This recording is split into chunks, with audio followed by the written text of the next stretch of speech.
is an honor to interview Dikembe, who's a dear friend, and I do call him brother, and this is a very special evening because a lot of you know him as a basketball superstar, but he is so much more. I want to take things back a little bit to give people a full understanding of you and the work you do today. You grew up poor. You grew up in a home with very limited means. Your father was a school administrator, never made more than $40 a month. Your mother wasn't formally educated, and yet there was no limit in your mind to what you could achieve. How did that come about? You know, coming out from a father who was an educator, the emphasis in our home was education. With education, you cannot become nobody. That was something that my dad and my mom preached about every day. So we felt like we did have some duty to go to school to becoming somebody. And because education was free for us, because my dad was working for the government, so we took that as an advantage.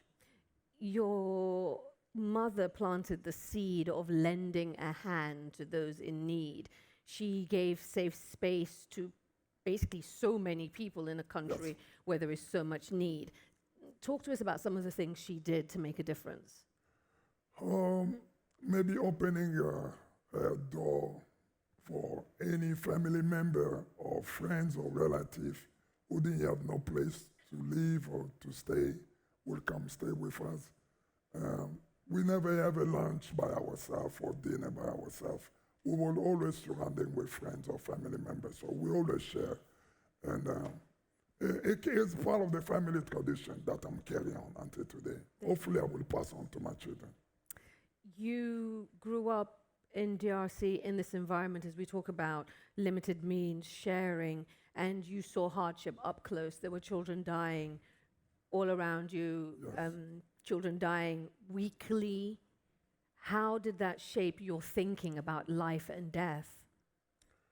You know, when you grow up in an environment where you see death every day, and come to the question, you just wonder, what else is important in life? What can you do to make a difference? Those are the questions that I was asking every day and looking for the answer as I was going to sleep.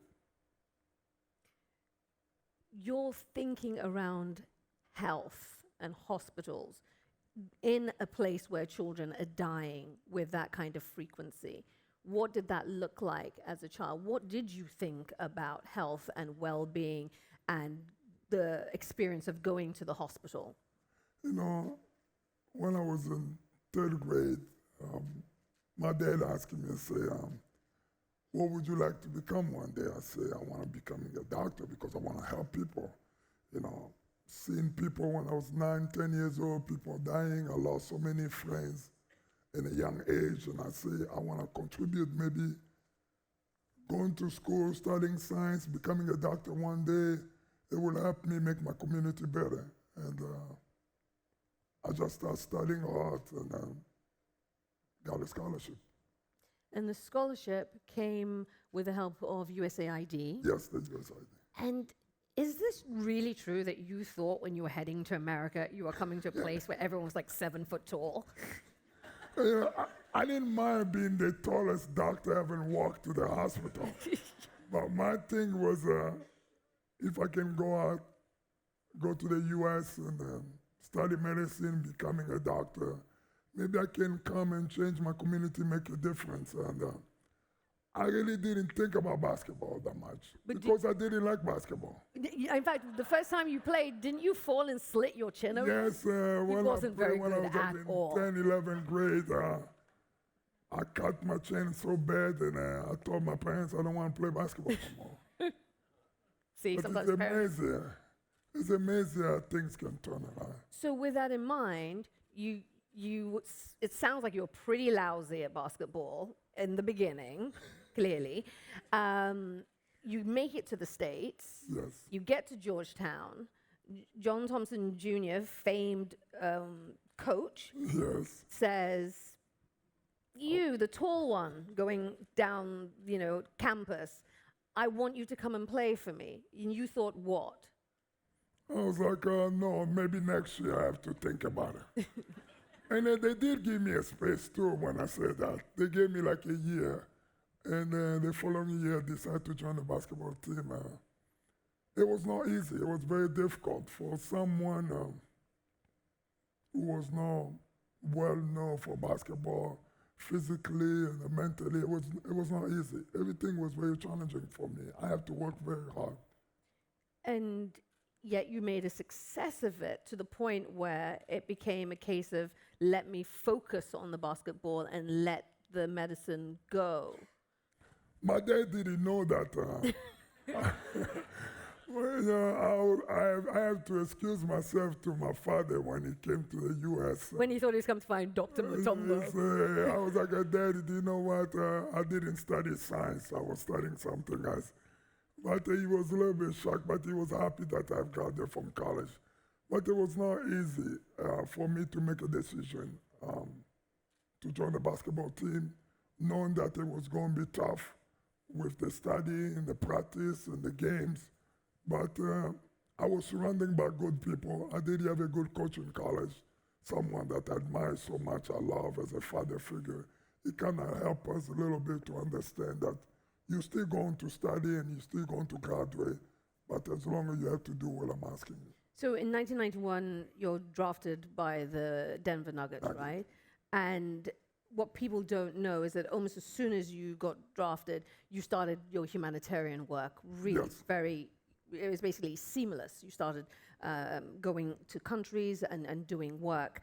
Tell us a little bit about what you were doing off the court, away from the court.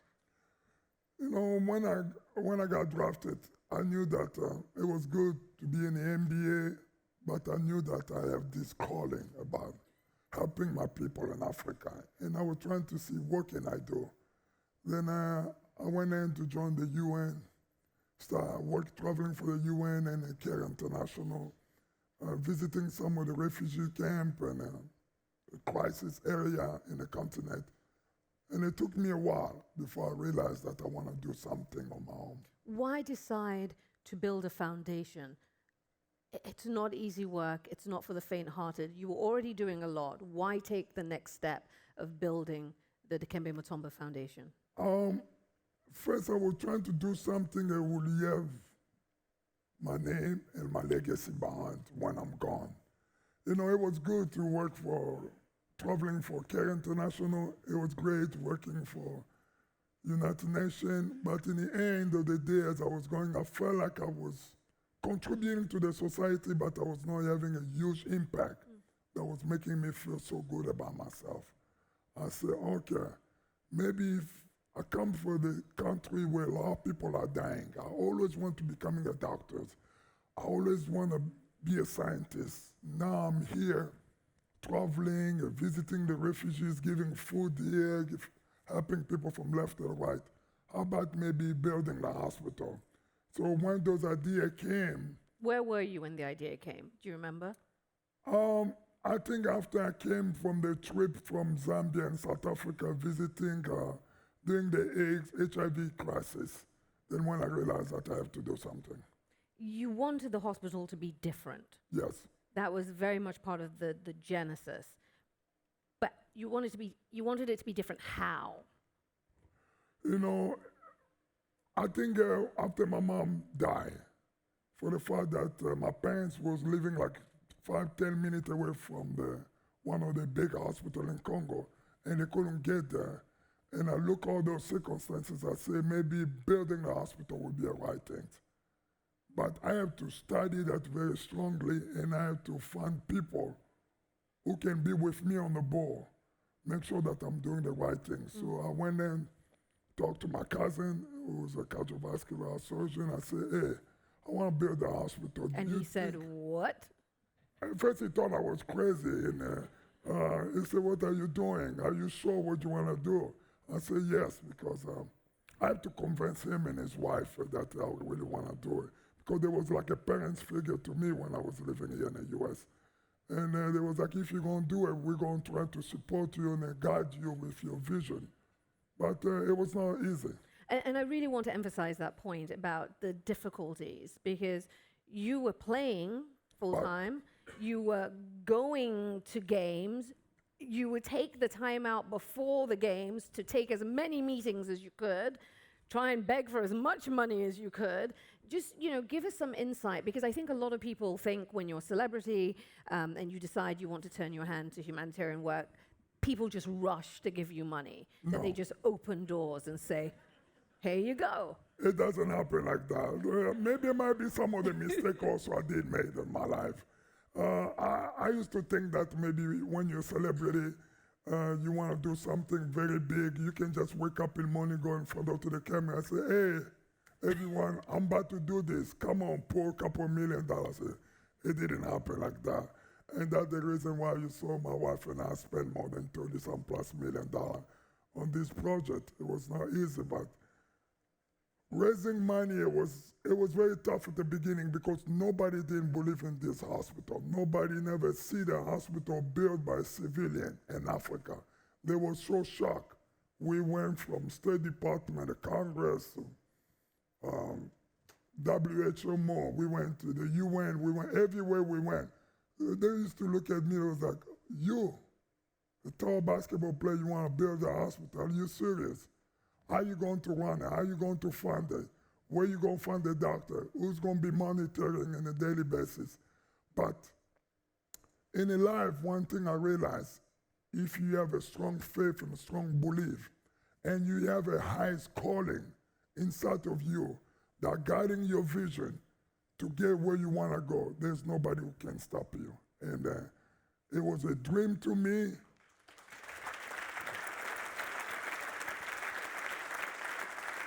Thank you. It was a dream to me, and I knew this. I have to do this for my people. And I felt that God had put me in the right place to do it. And to underscore the need, we have a graphic. I want to underscore the need in DRC. The infant mortality rate in the DRC is twice as high as the global average. In fact, it's 3 times the global average, and it's 11th worst in the world. And the people in the DRC, as you heard in the video, are amongst the poorest in the world.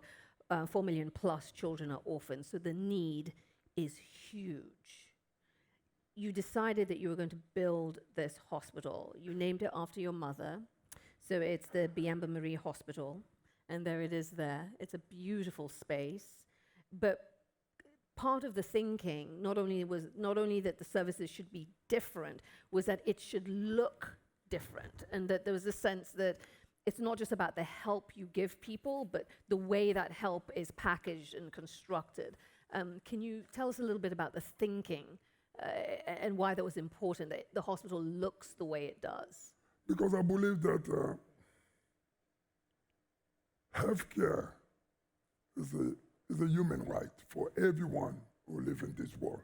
It doesn't matter.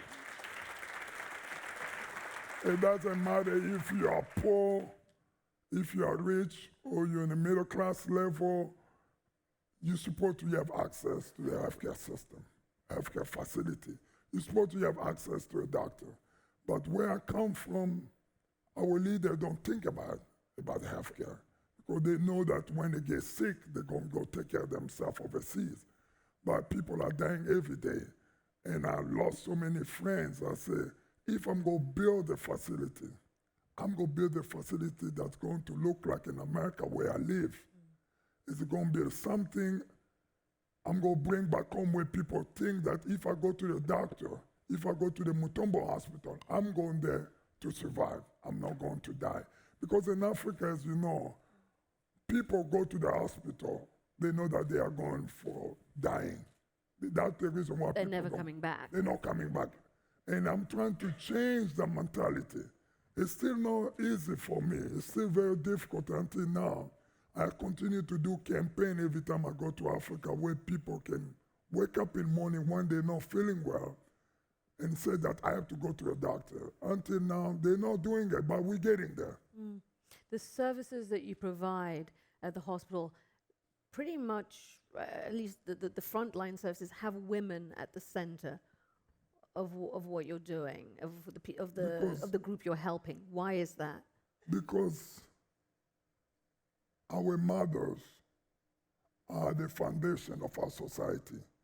If we let more women continue to die in this world, the world will perish. Our life will end. So it's very important, as we was investing in our hospital, we was making sure that our mom and our children that are coming tomorrow, you have good access to healthcare. If we can provide healthcare to those two, we have a great chance to build a better society. And especially after my beloved mother who lost her life, for some circumstances, I knew that it was very important for me. You said that you are making a difference. You are changing the culture around health and seeking medical care. In what way are you seeing that? What's your thought about that, about changing the fabric of society? Because we want to change the fabric of society because it's just very tough. You know, when you are raised to the environment that I was raised on, you saw the level of poverty, you saw the lack of access need for healthcare. You knew that you had to do something much bigger that was non-existing. Our hospital was the first hospital built in DRC in more than 45 years. Wow. Can you imagine, since we did get to the independence, there was no other medical institution on that level that was built in the country. So nobody was thinking about it until our foundation came in and built this modern hospital. And the work you're doing, collaboration is key to your success. It's central to your success. You formed very important... I cannot do it by myself. We can't. We have to collaborate. We have to collaborate. We do more. We go further when we collaborate. But I do have a question to that. As you make these partnerships with foreign international NGOs, international organizations, what about local capacity? What about building capacity amongst the local population? Our mission is to train the trainer. Any partners that come to Congo, we always ask them, please come to Congo, come work with us. But while you're working with us, make sure that you train our doctors so they can train the future Congolese doctor. Because we don't want you to come to Congo, continue to come for the rest of your life and spending all those money. And while without training no brain, we want you to train the next brain that will train the next brain so the future generation can carry on the torch. It's like the Olympic. The Olympic don't stay in one You have city. carried the torch. I have carried on the torch, and I'm passing the torch to others. Mandela has said, you know, it's in our hands, you know. He said that many times, that it is in our own hands to change our world. I would be so bold as to add to the great Madiba's words that the intention that you carry as you hold your hands out to give help is just as important. You do everything with love. Love is key in your mind to how you operate and how you lead. It's a love to the humanity. You know, what makes me happy every day? You know, that's a question people always ask me. What makes you happy? Just making you happy is not just having a wonderful family, a big house, and big cars, and traveling around. But making you happy also can be what is surrounding you. You know, your friends, your loved ones, your neighbors. And the question comes, who's your neighbors? You know, most of us in this world today, we don't know who's your neighbor. The neighbor is someone who's next to you. Your neighbor is someone who's next to you on a plane, in a taxi, in a limo, on a train. That's your neighbor. It's not about the color of your skin, but it's about your neighbors. Is he well? Is he dying? If he's dying, what can you do? What can you do as a contribution to the humanity? And those are the things that go through me every day, and I wonder, what else can I do? What else can I do tomorrow to make this world a better place? Because to me, when I look at this world we're living, I don't look just Africa. I look at the world that we are living in. Because if it was just Africa, I would take myself all the way, move to Africa, just stay in Africa forever. But as I'm living in America, and I look at the world that we are living in, what other children around the world are going through, what can I do and to touch them to make sure that their lives are better tomorrow? If I can bring some partners with me, I will bring them. Those are my efforts. So are you a basketball player turned humanitarian, or are you a humanitarian turned basketball player? Basketball was a venue that I used as a vehicle to get me where I got today. But I don't see myself as a basketball player. I see myself as a humanitarian, someone who want to contribute, and someone who want to make a difference, and someone want to see the world get better. As you talk about the world, and we just gave a brief snapshot of the need, there is so much need, there is so much confusion. How do you see the clarity to chart your path? Because there are so many different directions you could go in. I believe that we all can contribute. People can look at my life, see how did I put my faith and my vision to get what I was able to accomplish. And I tried to get so many people to follow me, to see the world need, and to go and make a difference, touch somebody else's life while you're still around. Don't wait until your time is gone. And that's what I want to be becoming. I want to be becoming like the leader of tomorrow. I want to be becoming a teacher, share my passion and what I was able to accomplish. I think I've accomplished a lot. I think I still have more to do, a lot more, as I'm planning to build a school next. So I think I still have a lot of time in this earth, and I think I can do more.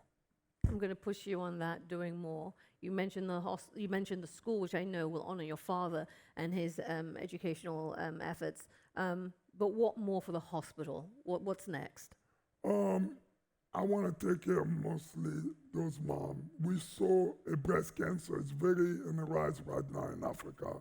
Cervical cancer, ovarian cancer. People are not dying no more from malaria and other diseases. But now as the people start living longer in Africa, we start finding more diseases that we didn't know because the technology was not there. So we need to invest more on those diseases and to find a cure for them. Otherwise, we'll be in trouble. And in terms of supporters now, where is the support coming from? We're having a lot of partners who are supporting us, and we're still leaving our doors open to more partners to come so we can accomplish our mission. The need is so big.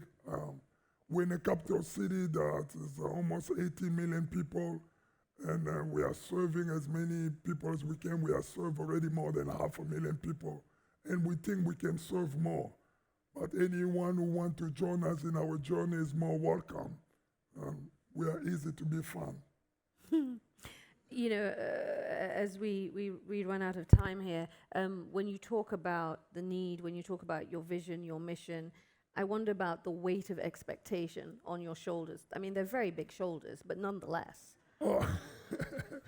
I'm not really afraid of tomorrow. You know, I believe that my God will always guide me to whatever I want to do. I'm not afraid. If I was afraid, I would have not been able to accomplish this, what I've accomplished building this beautiful institution. And America is a beautiful country. You know, American people are so generous. And that's the reason why I was able to do what I did. And I think what else I want to do in a humanitarian front, I know there will be people with goodwill that will join me and that will help me and that will guide me to get where I'm going. So you're excited. Yes, I'm also have a strong family support. My wife and my 3 beautiful children, my cousin, brothers, they've been very supportive for me what I do. So I'm not worrying about failing, but I know I'm going to succeed. You're not worried about failing, but failure is not an option. Yes, sometimes it's good to fall down a little bit, but you feel good. I feel good. I fought so many times in the basketball court, so I know. Dikembe Mutombo, it has been an incredible honor. Thank you. Thank you for sharing your story with us. Being with me. Thank you. Thank you.